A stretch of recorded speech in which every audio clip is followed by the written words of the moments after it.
Good morning, everybody. We've got obviously a lot of new people looking at Making a Murderer who originally watched the documentary about Luke Mitchell and Jodie Jones. This cross-pollination, for want of a better word, of supporters looking at both cases is without a doubt a great thing, a great achievement, and something which I'm sure will be most helpful. But just to try and help people who are either new to Making a Murderer around the world, or particularly here in Scotland, if you've just come across, thanks to a murder in a small town, the Steven Avery case. These are a few pointers to bear in mind about the case. Why Teresa Halbach had to disappear. Well, somebody had to. We famously hear a quote from Sheriff Kenneth Peterson that it would be easier to kill Stephen than to frame him. Which beggars belief in itself, because of course it means that conversation took place, that there are people within the Sheriff's Department that contemplated doing that, and I'm sure that the residents of Manitowoc can sleep far easier knowing that their Sheriff Department actually considered the option of killing Steven Avery. And then it's not too big a leap to realise, despite Ken Krat's assertions, that yeah, you really do have to accept that it could have been the cops themselves that murdered Teresa Halbach. If they were contemplating taking out Steve, it's not too big a jump. But of course,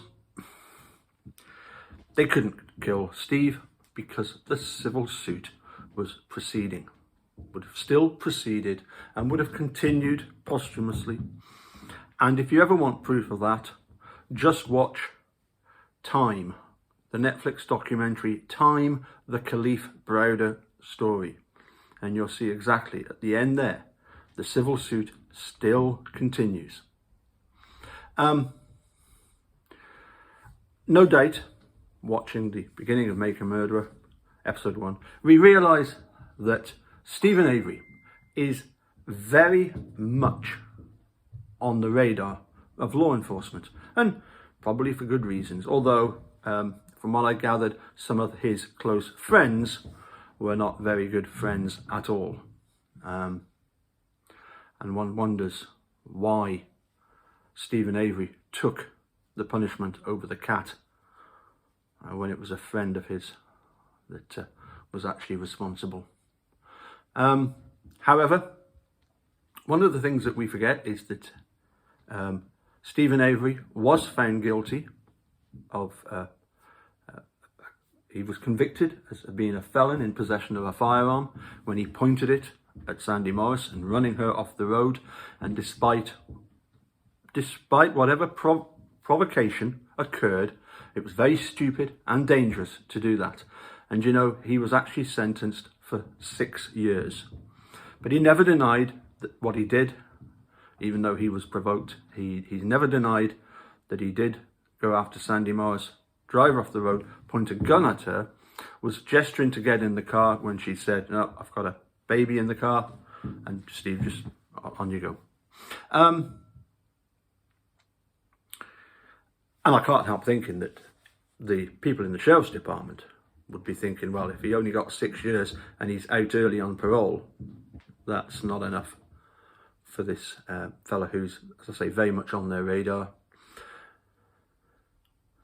Now, of course, Steven Avery is released the 11th of September 2003, exactly 2 years after the attack on the World Trade Center.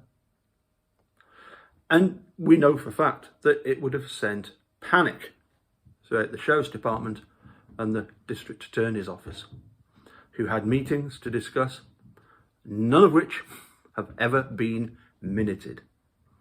We have no minutes of any meeting between the likes of Mark Roher, who was the District Attorney then, and Michael Griesbach, who was only a assistant district attorney, even though he had won the election to be the district attorney. And between the hierarchy of the sheriff's office, obviously Kenneth Peterson and Robert Herman, and Jean Couchet was always around. As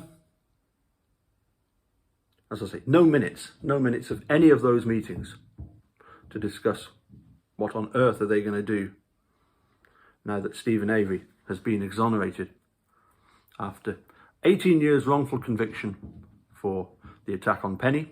But as I say, you can discount that by 2 or 3, 4 years for the Sandy Morris affair. We know that Mark Roher, who ironically now is a judge in Manitowoc, and Mike Griesbach, they go and see Peg. Well, her real name is Lautenschlager, but she got done a couple of times for doing what Jodie was doing, so I call her Peg Likes a Lager.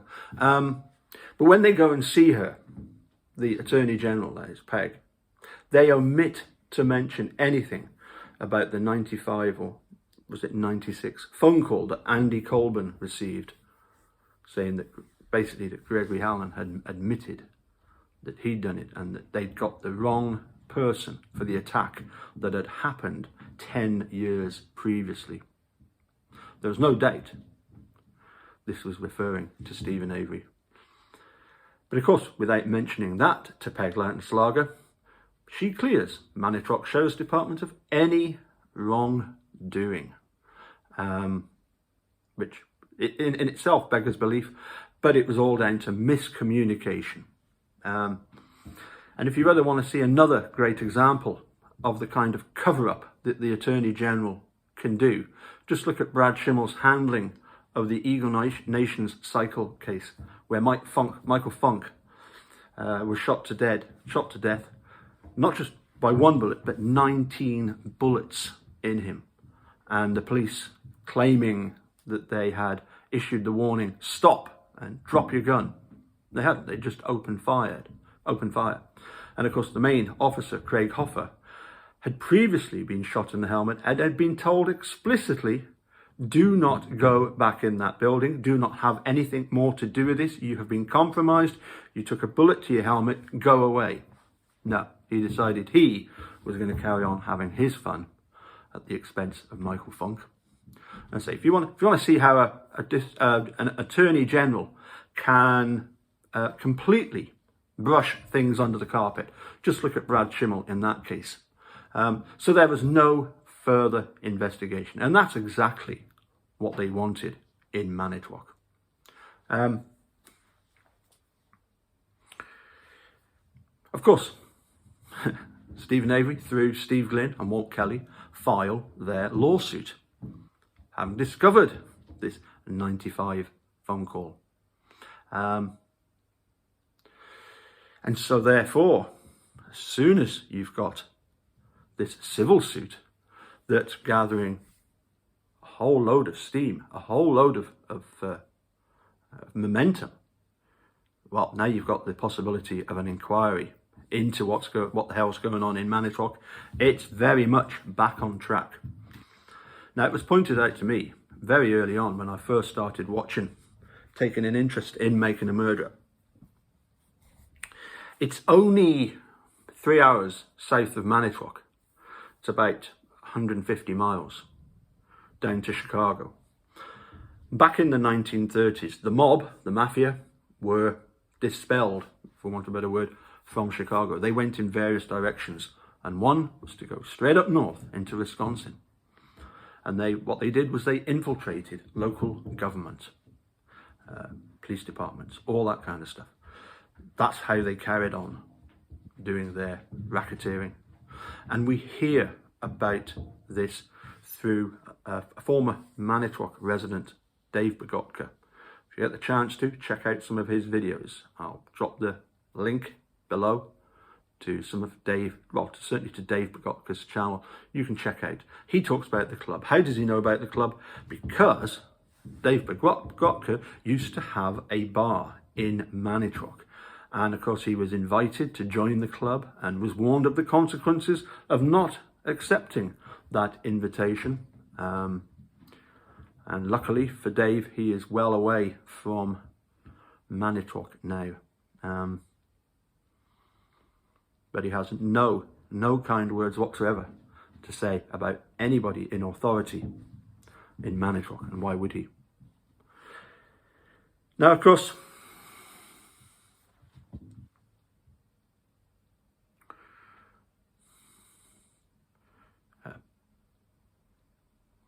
why we get to the stage where obviously Dennis Vogel and Tom Kocourek are about to give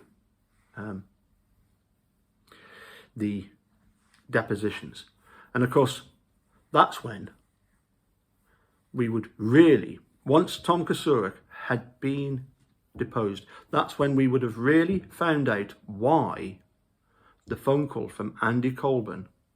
There was a report written about it the day that Steve was released. Andy Colburn wrote a report. Why was it sat on for those 8 years? Why, when they knew they had this information that Gregory Allen was the perpetrator? And remember, at that time, you've got the situation in Manitowoc where Stephen Avery keeps losing consecutive appeals, appeal after appeal after appeal. That in itself is bizarre, because it's always the same judge, Hazelwood, that was the trial judge, that was then always the appeals judge, the appeals judge. And just in the same cases here in Scotland, Luke Mitchell, every single appeal, 4 appeals, all turned down. Yeah, because they don't want it looked at, do they? So as I say, this phone call, let's say it was 1995, was sat upon, and it wasn't presented. This information was not given to Peg Lautenschlager. And let's be clear about this. You know, Steve would have been awarded a huge amount. No, not 36 million. That's typically what they claim. And then he would have been somewhere. Even Michael Griesbach agreed with me that in an email to me said, yeah, Steve was probably looking at between 3 and 5 million. But it wasn't so much, well, for people, personally, for certain people, that's a big problem. But for the system as a whole, the big problem is that you would have investigators looking into the shenanigans in Manitowoc, and that's what they needed to avoid at all cost. And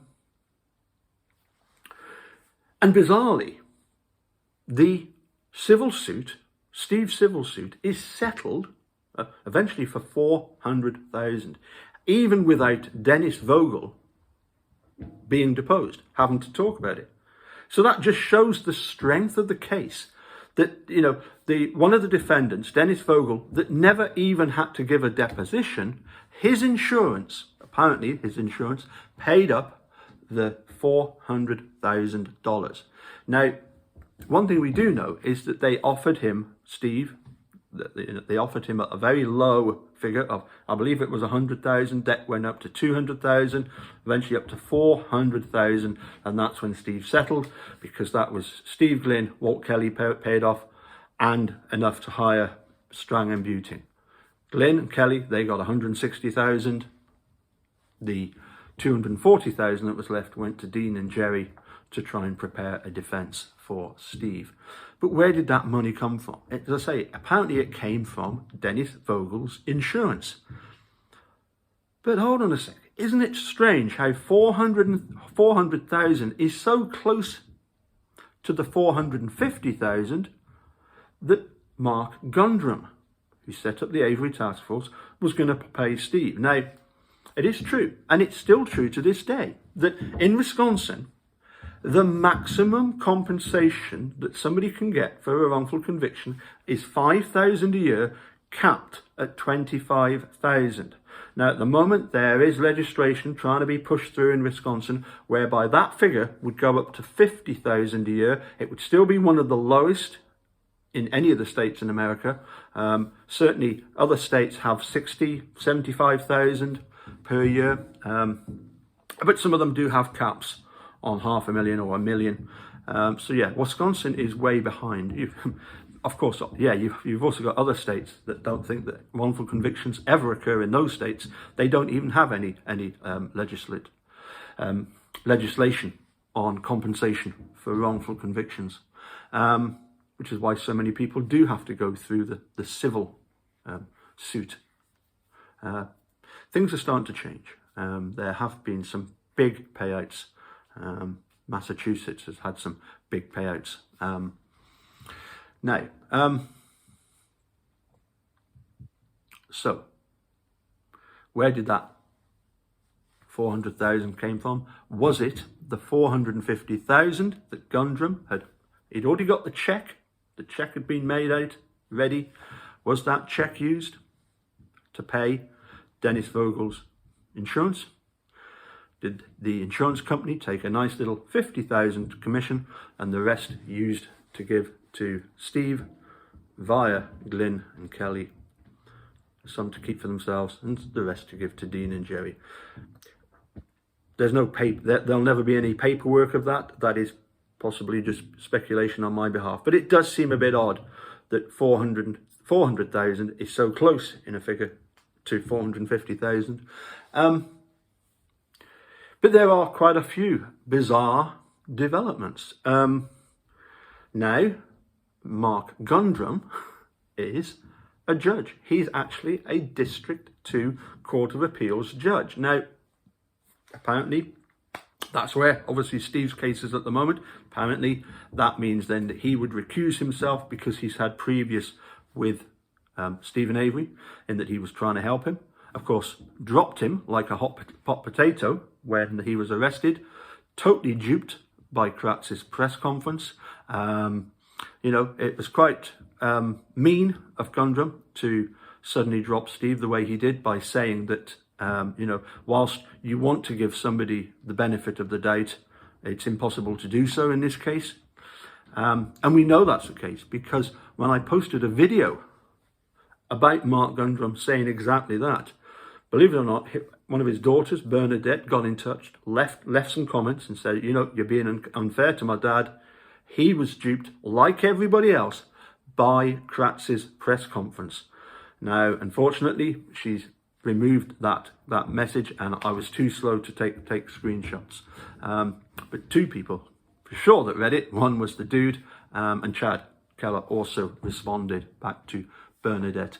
So as I say, that message was conveyed to me that, you know, don't be mean to my dad. He was duped, like everybody else, by that stupid Ken Kratz press conference. You know, so the problem, as I say, is that it was then, as the case, as the, you know, I say for Dennis Vogel's insurance to settle without him even being deposed, that showed the strength of Stephen's claim. And there's no doubt that Stephen would have been well compensated, but that wasn't the main problem. The main problem for Manitowoc as a whole was the fact that there would then be, obviously, all hell would break loose. How did this all come about? How did everything get covered up? And that's the kind of inquiry that Manitowoc don't like. As Jerry Butin often says, they're like vampires. They like the dark. They do not like light being shone on their affairs, on them and their affairs. The other bizarre thing, of course, Thomas Kocourek. We know that he inquired with no less than 6 of his private insurance policies to see if he was at all covered. And they all said, no, you're not covered for this. You know, the Sheriff's Department, they weren't covered for insurance. Not when you realise the shenanigans that were going on withholding that phone call and then not sending that information to PEG. But from a personal point of view, Thomas Kocourek was going to be very, very much on the hook. We hear the relief in his voice, don't we? You know, basically in these situations when somebody is filing a civil suit against you, Thomas Kocourek would have had to have laid bare you know, and given information about what his worth was, you know, the house, savings, cars, assets, all of that. And again, if you ever want to see how annoyed and irritated a policeman can be at having to do that when there's a claim, that there's a likelihood of a claim against them, just watch A Murder in the Park, when, of course, Anthony Porter is going to be taking out a civil suit against the people that arrested him. Bizarrely, of course, A Murder in the Park is a really bizarre story, and of course produced by Sean Reck, who is going to be doing this new documentary that's supposed to be coming out. I think it's going to be called Convicting a Murderer, where he's got more access to the Sheriff's Department. So that's going to be interesting. A lot of people think it's going to be a guilter movie. I suspect not. I think there's going to be quite a lot of interesting developments in Convicting a Murderer. But we wait and see on it being released.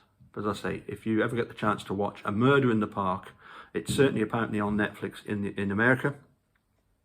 A bizarre story, totally bizarre. Features a false confession, coercion, you name it, all that kind of stuff. Of course, Ken Kratz liked it because it showed the other side of sort of advocacy, noble though it was, going completely out of control. As I say, you listen at the beginning to the detective talking about having to, you know, explain what is net worth, and the thought that all that was going to be taken away in order to pay Anthony Porter compensation. Anyway, hope that gives you a little bit of insight. What I would particularly be interested in, though, is if in the comment section below, you know, think of what questions Vogel and Kocourek would have had to face. What would have been the main questions they would have had to face? For me, sitting on the 95 phone call, Tom Kocourek, that would have been a biggie. Dennis Vogel, why? When you knew that Gregory Allen was being watched. When we hear Mike Halbach talk about the fact that when Dennis Vogel was told, oh, it wasn't Stephen Avery, it was Gregory Allen, and Dennis Vogel immediately says, oh, is there anything about Gregory Allen in Stephen Avery's file? These would have been questions that, you know, no matter how slippery these characters are, they would have been really, really embarrassing questions to answer. And I don't think they could have answered them. Well, without being truthful about the fact that, yeah, Dennis Vogel did know about Gregory Allen. Tom Kocourek did say, I don't care whether Steve did it or not. I want you to get him for it. And then sitting on the 95 phone call. So as I say, if you pop in your comments below what questions you think would have been particularly embarrassing for Vogel and Kocourek. Okay. Anyway, we'll catch you all again soon. Take care. Bye for now.